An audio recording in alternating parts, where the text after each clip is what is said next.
Okay, so some of you may or may not know what has happened, what has transpired. So I had my Discord account hacked, and I want to talk to you about how it happened, so you are better prepared. What the ramifications are, um, how it negatively impacted me, and um how it negatively impacted others. Um, so as of recording this yesterday, which was Sunday the 18th of December, I had received a message from one of my personal friends on Discord saying, um, I've got a friend who recently, can I ask a favor? I've got a friend who recently left university, last 2 years, and they've been trying to produce a game, and could you check out the game and things, could you give some positive feedback and things. Um and nothing, it did feel a little bit hinky because of how polished the game was, but I thought nothing of it, and then I turned around and actually, what you call it, I said yeah, sure, and oh fuck me. I'm an idiot. I'm a giant fucking idiot. This thing did not pick up, was not picked up by anything, and I was scammed. There wasn't a specific individual, and to be fair, credit where credit due. Um, I tip my cap off to the individual that has actually done it. Um, However, they've made several mistakes. Yeah, but I'm not gonna tell them that. But anyway, so um, I lost access to my email. I lost access to my Discord, and I lost access to my Twitter. And I want to part some advice. First off, you do not have two-factor authentication enabled on your device. Make sure you do. All right. There is an app for mobile called Authy. It is a brilliant piece of software, and can be used to, you know, get secure access, just like this. In fact, what's that? That's the Discord Authy I have set up for my Discord account. But Zeno, how did they bypass this if you had it enabled? Well, I honestly don't know the full ins and outs of it. All right. So to someone else I know, set up a virtual machine to test the limits of this Trojan. It's a Trojan, not a virus. To see what it did, and they discovered that what it does is it creates 124 different web pages hidden from Windows, because you can set up a window to just not display anything visually. And what it did was it hooked into my web browser and copied so basically gave access to someone else all the session data. So basically it went, okay, disable mobile authentication, disable change the email address associated to it, and change the password and log out. And as soon as I ran this, instantly it kicked me out of Discord and a bunch of other things, including my email. But the weird thing is, it didn't do it for Twitter. So I think Twitter was a delayed reaction, because there was definitely a person on the other end of this. And I looked at my Twitter and I thought, oh, that's secure. It's on a different email address entirely. They don't have access to that. Nope, I was wrong. They did. They just did it after they did everything else. So definitely, certainly lesson, make sure you have two-factor authentication on everything. Another piece of advice I give, and this was the least worrying part, I have my bank account and everything on a separate private email address that very few people have access to. So I have the public one, and I've had for God knows how many decades, and I have the private one.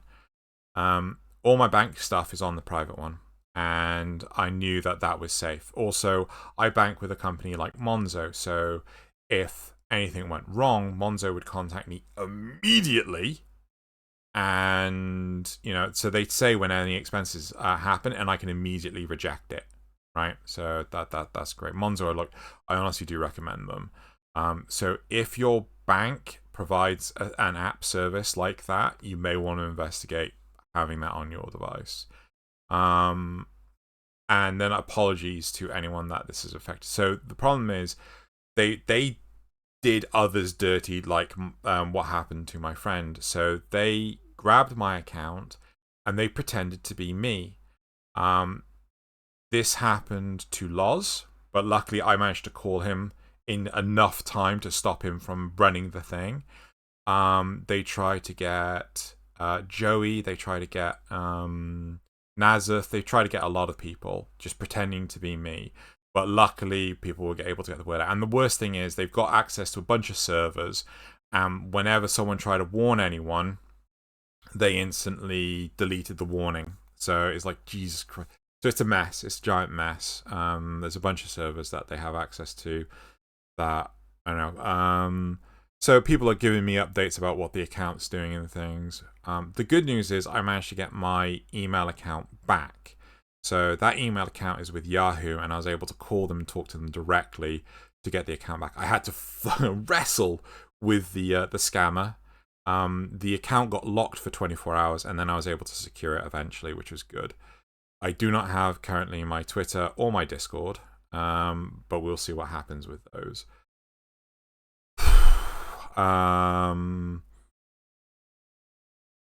So definitely get two-factor authentication on everything. Make sure that anything that's money related, so maybe your Steam, maybe your Amazon, maybe your Netflix, make sure you got those on your private email address.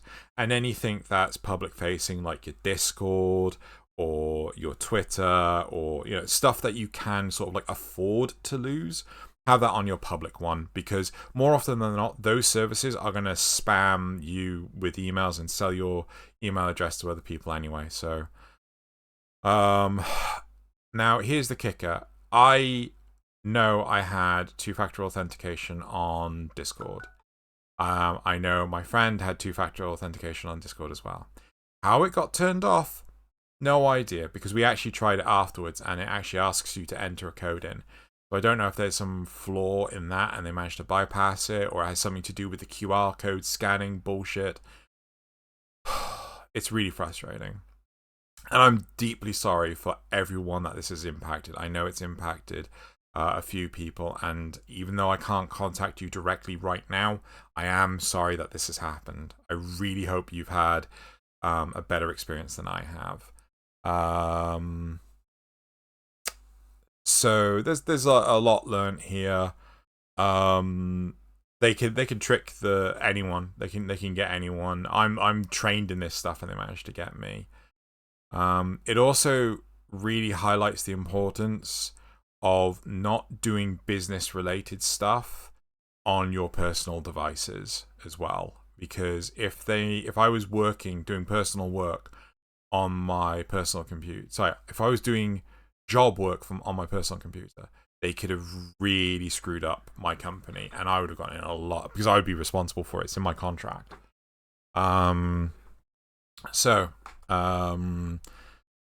Be careful, be safe. What this has done negatively wise, I'm hoping to get Notice Me Senpai out for this week because it is a seasonal one. I don't know if there will be a Notice Me Senpai next week. Probably not, because I don't have the contacts anymore. There will be we're hoping to do at least a Kampai news this week. Maybe a short Kampai cast, like 68.5. We're probably not going to do a Kampai cast next week. Maybe just a news if there's any news to report. 10 o'clock should still be on schedule for Thursday.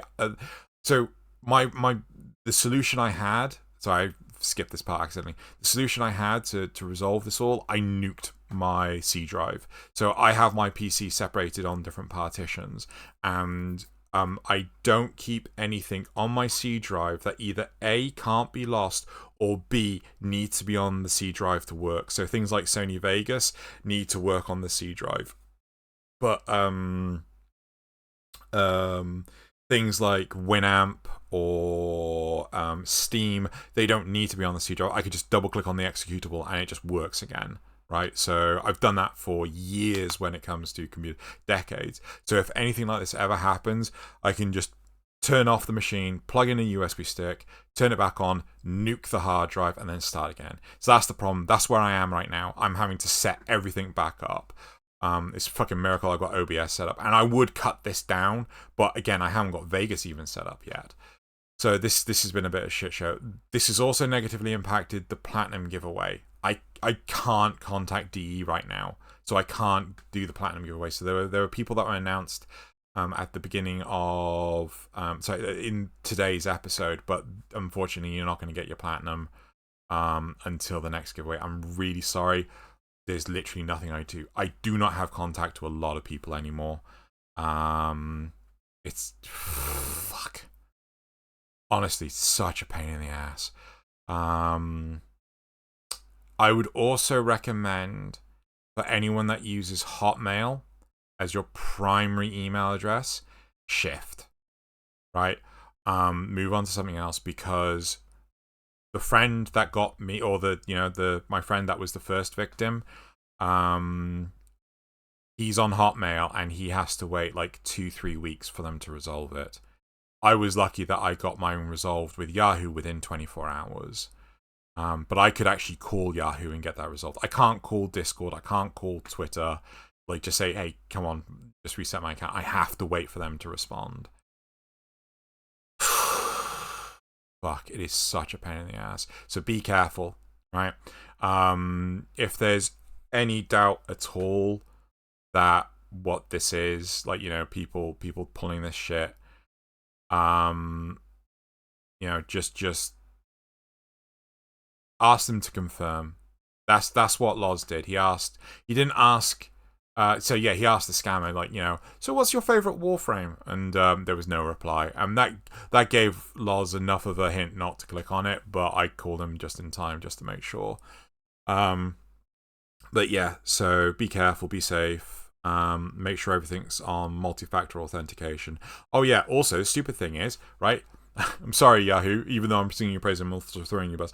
I actually have it set up on my phone so that you had to manually approve it to, say, yes, log me in and things. They managed to turn that off, right? They just turned it off, and fucking infuriating. So, but, yeah, we've it's very interesting what the virus does when you run it in a VM.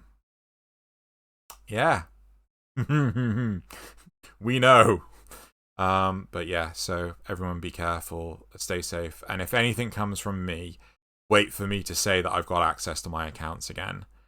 Yeah, right. Fuck. So annoying. Anyway, right, have a good holiday.